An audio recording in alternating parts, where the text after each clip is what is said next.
lose everything in a specific life, your motherfucking rights, anything. I'm telling you, everything.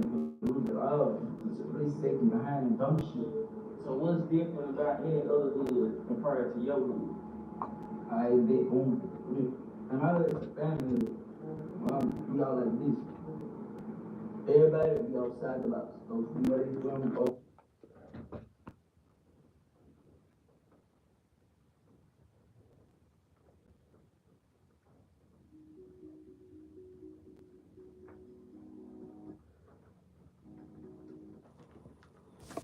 Every single cop in this nation is a liar.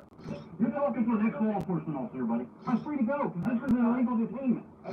So I'm going to ask you once again, if you want to be a smart ass about it, I'll file an internal affairs case on you. Mike, a former police officer turned private investigator, is hired by a distraught husband who suspects his wife of infidelity. Having served years in law enforcement, Mike knows the system inside and out. Equipped with his experience, he begins to track the woman discreetly. The surveillance leads him to uncover evidence confirming the husband's suspicions. Subsequently, he was pulled over by cops. Mike immediately asks why he was detained, noting that the officer stopped him based on a complaint from a woman who claimed he'd been following her. Mike challenges this, asserting that the officer has no probable cause to detain him. How are you doing? What's going on with you following it? Are you an investigator of some sort? Can I ask why you pulled me over, sir? I pulled you over because a young lady came over there and said you've been following her since she left the airport yesterday. So I want to know who you are. Have I committed a crime? No, but I'm conducting an investigation. Have you been following that young lady?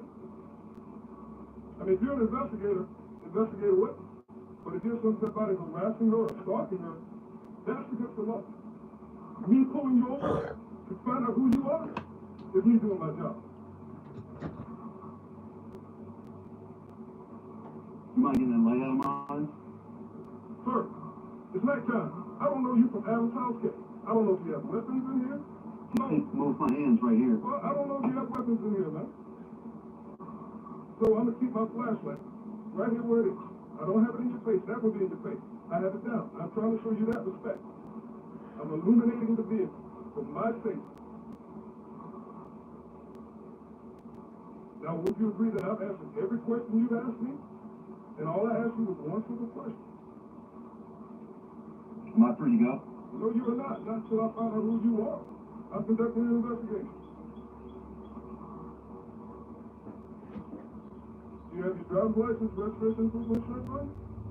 Have you pulled me for a traffic violation, sir? No, sir. I've already explained that to you. Now, you can play the back and forth rigmarole all you want to. I've explained to you why I pulled you over. Okay, and you didn't have PC. I'm not suspected of committing a crime. Cause is that you've been following this young lady. Do you know that, sir? Did you see that?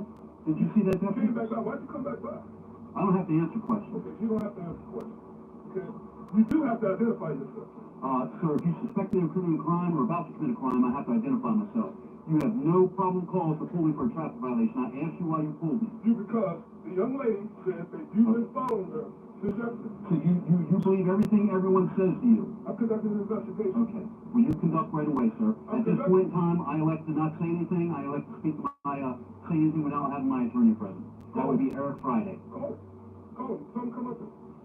We're at the 8100 block of Austin First. Just so you're aware, you're being videotaped. Mike's response to the deputies emphasizes his knowledge of the law. He refuses to provide identification, explaining that under Florida statute, a person is not required to identify themselves unless there is reasonable suspicion they are committing or about to commit a crime. As the officer fails to establish any legitimate reason, Mike remains firm, demanding to know if he is free to go. The deputies, uncomfortable with his rights-based stance, continue questioning, but fail to provide any legal basis for detaining him. You give a good job, but my right side people the best job. Yeah, there's no good side on the top space. No, you're one of those people. Yeah, it's one of those people. Yeah, you're one of those people, right? Dun and bad for an extra race, right? No, it doesn't grab me an extra race. Yeah. How about you do your job and I'm your road? Telling me that somebody's been following her since yesterday? Yeah, I'm an investigator. Yeah, you just take everything everyone comes up to you. Okay, I just said someone pull a gun on me. You gonna go investigate that? I sure would. Who pulled a gun on you? Yeah. Who pulled a gun on you? Someone pulled a gun on you? I don't answer questions, deputy. You don't answer questions. You talk, young lady. Just stand by me. He's coming back up to the vehicle.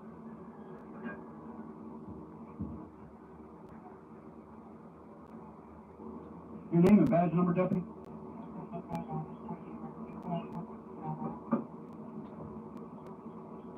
Your name and badge number, deputy?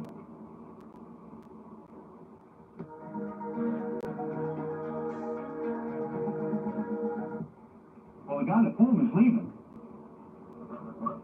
The guy that pulled me over is leaving. Am I free to go, deputy? Am I free to go? Yes, sir, not yet. What am I being detained for, sir? When I get around, it's my car where it needs to be on the plane. Hey, buddy, what's going on here? Name and badge number, sir? Simpson, 661 Musicreaction, M-A-S-I-N-S-I-N. So I'd like to know why I'm being detained. So someone saying that you're cleaning your stop. Are you an investigator? Okay, let me make this clear, sir. I'm not giving you a hard time. I'm not giving you gentlemen a hard time. Yeah, but yeah. Turn my roll this window up, okay? Okay. I'd like to know, let me speak for a moment, sir. No disrespect.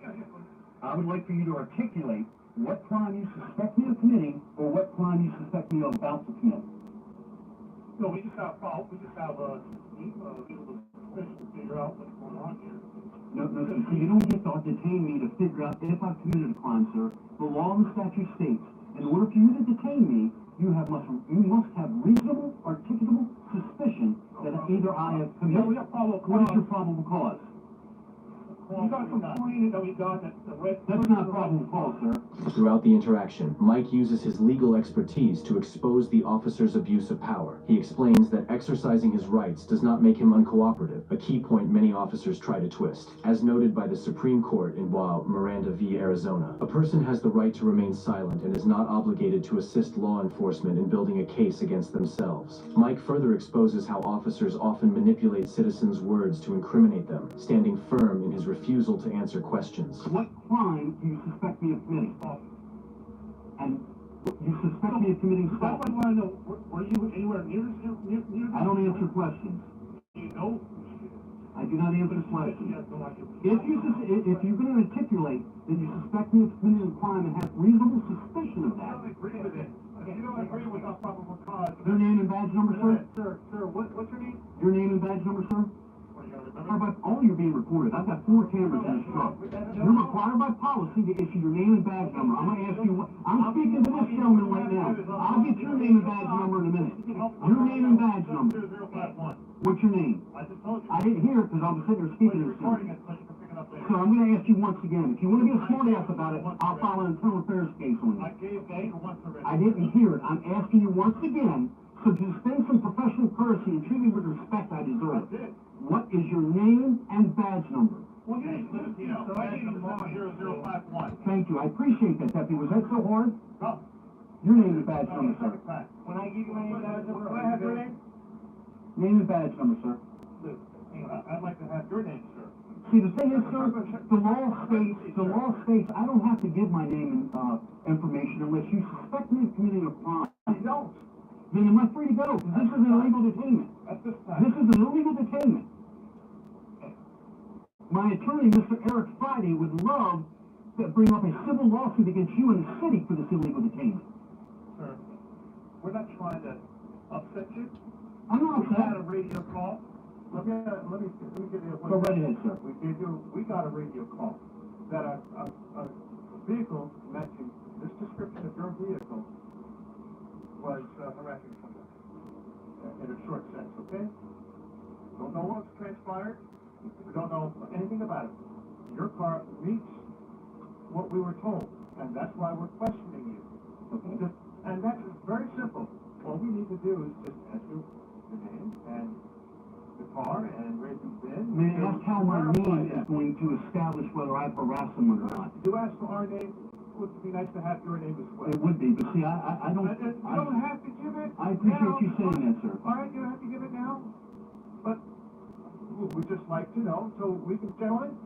Yeah. Would that be okay? My name is Mike, sir. You can address me as Mike. Okay, that's fine, Mike. That's a good, great beginning. Right. And the reason why is because, like I said, your car license description we were given. I respect that. Doesn't mean I respect you're guilty. that. I respect that. You're talking to to the next law enforcement officer, buddy. All right? We're not saying you're guilty of anything.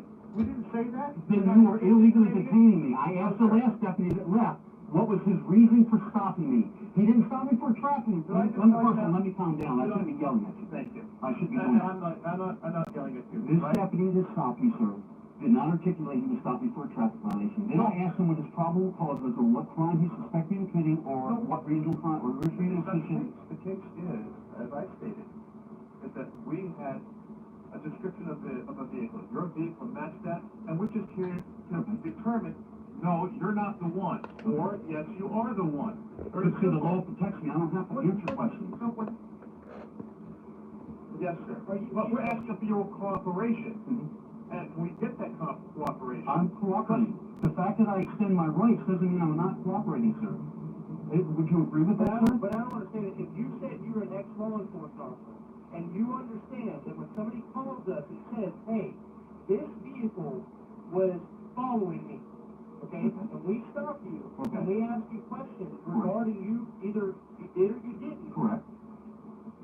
Wouldn't you think a citizen, if they weren't doing anything wrong, would say, no, I'm not doing But see, sir, that? as a law enforcement officer, I realize how LEOs twist people's words. Let me finish speaking, okay? They twist people's words. Any attorney, and all you three gentlemen will know, you don't ever speak to the cops. You don't ever talk to cops. Never. You never talk to cops unless you're legally obligated to. Nothing good can come from that. I'm very well on my rights, very well aware of my rights. Now, I understand you're doing no fault with that. You are doing your job. And the mere fact that I'm exercising my legal rights does not make me uncooperative. Okay? Now, the fact that someone called you and said they're harassing doesn't give you the general order just to stop people. No, that wasn't the reason why. Because a person in a vehicle that matched your description was doing that. We didn't say you were doing it. Okay. And that's what we're coming down to. But how do you define harassing? Someone just posted you were harassing. Did you ask her what they did? Did you ask the person? You said a red club, following person. Is that a